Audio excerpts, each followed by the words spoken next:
आज हम बात करेंगे एक ऐसे आदमी की जो खुलेआम धमकी देता था। एक ऐसा आदमी जो कि मुंबई को देश की राजधानी बनाना चाहता था। एक ऐसे आदमी की जिसके दरबार में विरोधी भी हाजिरी लगाने आते थे।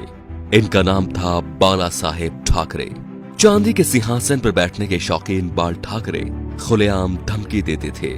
ये बात है सन 1990 के आसपास की। कश्मीर में इस्लामी आतंकवाद चरम पर था।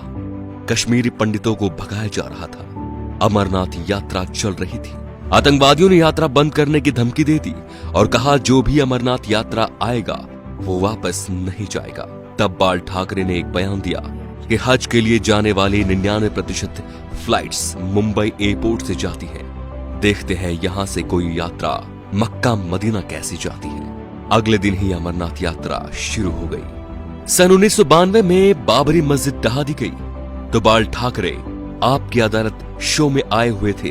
जब उनसे कहा गया कि सुना है ये काम शिव सैनिकों ने किया है, तो वे बोले यदि ये काम शिव सैनिकों ने किया है तो ये गर्व की बात है। बाल ठाकरे का बचपन का नाम था बाल केशव ठाकरे, जो वक्त के साथ साथ बाला साहेब ठाकरे बन गया।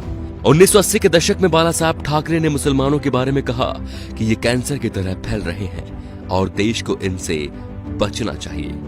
1950 के आसपास टाइम्स ऑफ इंडिया के संडे एडिशन में इन्हीं के कार्टून छपते थे।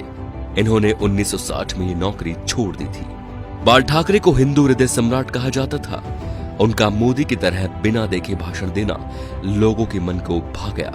उन्हें सुनने के लिए लाखों की भीड़ एकजुट हो गई थी। बाल ठाकरे जब किसी का विरोध करते थे तो दुश्मनों की तरह, और जब तारीफ करते थे तो ऐसे कि जैसे उनसे बड़ा कोई मित्र नहीं। 19 जून 1966 को बाल ठाकरे ने शिवाजी पार्क में नारियल फोड़कर अपने दोस्तों के साथ पार्टी बनाई, शिवसेना, जो आज भी चल रही है। बाल ठाकरे की एक खास बात थी कि वो कभी किसी से मिलने नहीं गए। बड़े बड़े बॉलीवुड एक्टर बियर पीने और उनसे मिलने उनके घर आते थे, जैसे नरेंद्र मोदी, माइकल जैक्सन। बाल ठाकरे के कुछ स्पेशल शौक थे, सिगार, व्हाइट वाइन एक्सेट्रा।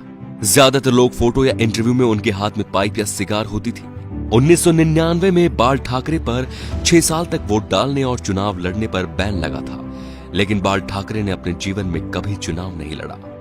अपनी मौत से 2 महीने पहले ठाकरे का एक बयान आया कि आर्मी मेरे हवाले कर दो, मैं देश को 1 महीने में ठीक कर दूंगा। 17 नवंबर 1912 बाल ठाकरे का निधन हो गया।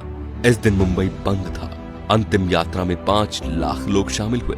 थोड़ी थोड़ी देर बाद एक आवाज उठती है, बाला साहेब। लाखों लोग चिल्लाते रहे, अमर रहे। बाल ठाकरे ना तो मुख्यमंत्री थे और न सांसद, फिर भी उन्हें मरने के बाद 21 तोपों की सलामी दी गई, जो राष्ट्रपति प्रधानमंत्री को मिलती है। ये रुतबा था बाला साहेब ठाकरे का। तो दोस्तों, ऐसे शेर दिल हिंदू सम्राट के लिए वीडियो को शेयर जरूर कीजिए और उनकी महानता को फैलाइए, ताकि आज जो शिव सैनिक या हिंदू उनके सिद्धांतों को भूल चुके हैं, उनके हिंदुत्व की रक्षा का संकल्प याद दिलाएं। जय श्री राम दोस्तों।